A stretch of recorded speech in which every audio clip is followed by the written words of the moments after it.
ប្រទេសកម្ពុជាជាប្រទេសមួយដែលសម្បូរទៅដោយធនធានមច្ឆជាតិមាននៅក្នុងទន្លេស្ទឹងបឹងអូរព្រែកប្រឡាយផ្លុកត្រពាំង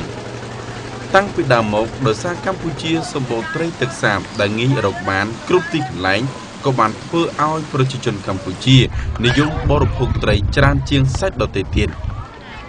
បឹងទន្លេសាបទន្លេមេគង្គជាជង្រុកត្រីទឹកសាបធំជាងគេនៅព្រះរាជាណាចក្រកម្ពុជា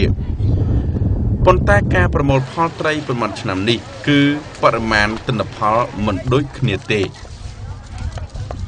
ក្នុងរយៈពេល10ឆ្នាំកន្លងមកនេះបើគិតជាមធ្យមយើងបានប្រហែលជា300,000 តោនបាទប៉ុន្តែ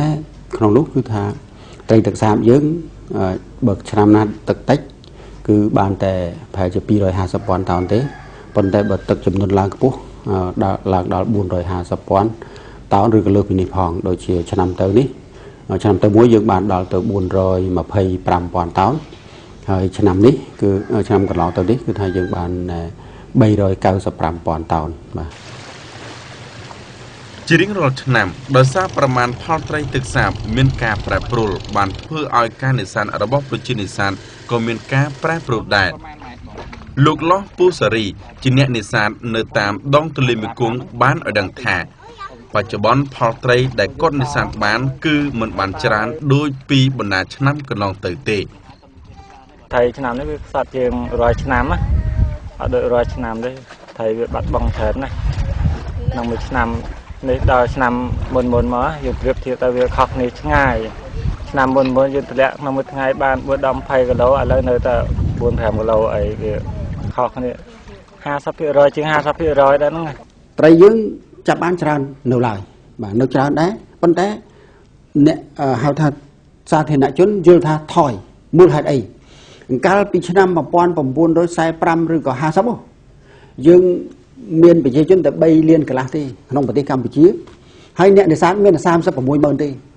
ដូច្នេះផលដែលអ្នកនេសាទម្នាក់ចាប់បានក្នុងមួយឆ្នាំគឺបានដល់ទៅជាង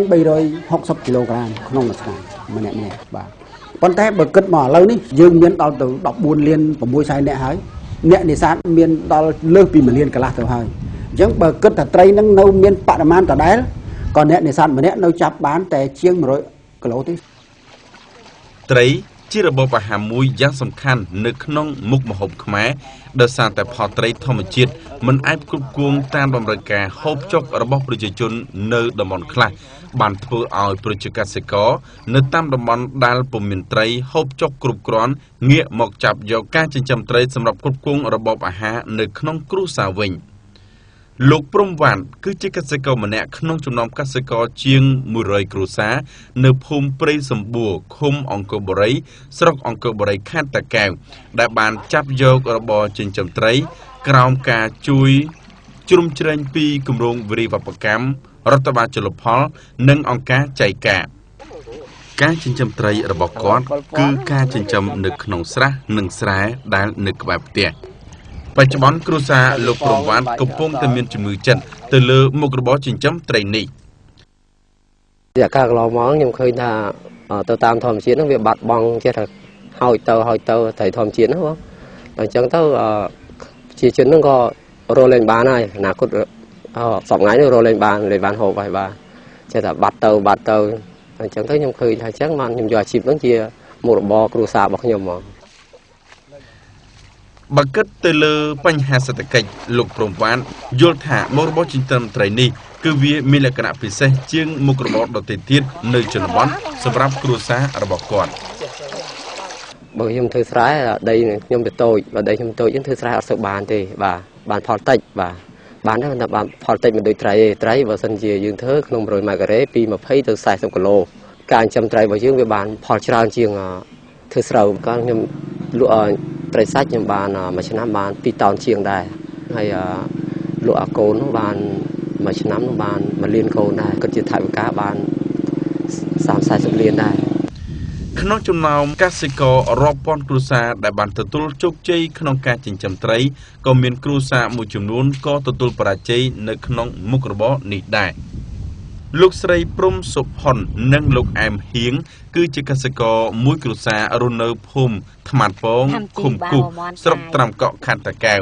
ដែលបានទទួលយកមុខរបរចិញ្ចឹមត្រីតាំងពីឆ្នាំ 2005 មកប៉ុន្តែរហូតដល់បច្ចុប្បន្នការងារចិញ្ចឹមត្រីរបស់គ្រួសារលោកស្រីព្រំសុផុននិងលោកអែមហៀងគឺមិនទទួលបានលទ្ធផលល្អទេចាខ្ញុំចាប់អាជីពចិញ្ចឹមត្រីតាំងពី 2005 មករហូតមកដល់ 2008 បានចិញ្ចឹមត្រីហ្នឹងវាអត់មានបានជោគជ័យទេវាមានតែបរាជ័យហើយចិញ្ចឹមហ្នឹងវាខ្វះការបច្ចេកទេសដែរខ្ញុំវាអត់ចេះហើយម្ល៉េះហើយចេះតែដាក់ឲ្យស៊ីតាមដំណើរយើងទៅយើងវាអត់ដឹងហ៎ហើយចិញ្ចឹមហ្នឹងក៏វាអត់ធំដែរអត់ធំហ្នឹងព្រោះអីមកពីទឹកល្អក់ដីយើងវាមានជាតិក្រែងណាចិញ្ចឹមអត់បានទេគិតមកដល់បច្ចុប្បន្នមានកសិករចិញ្ចឹមរហូតដល់ 7238 គ្រួសារបាទនេះនិយាយពីការចិញ្ចឹមហើយបើនិយាយពីការផលិតមានរហូតដល់ 21 គ្រួសារបាទហើយបើនិយាយពីការចិញ្ចឹមគិតមកដល់បច្ចុប្បន្នកសិករដែលទទួលបរាជ័យនោះមានតិចតួចណាស់ប្រហែលជា 2 ឬ 3% ប៉ុណ្ណោះទេហើយចំពោះកសិករផលិតអ្នកដែលទទួលបរាជ័យក្នុងចំណោម 21 កន្លែងហ្នឹងយើងគិតថាដែលកសិករបរាជ័យមានតែមួយកន្លែងទេហើយ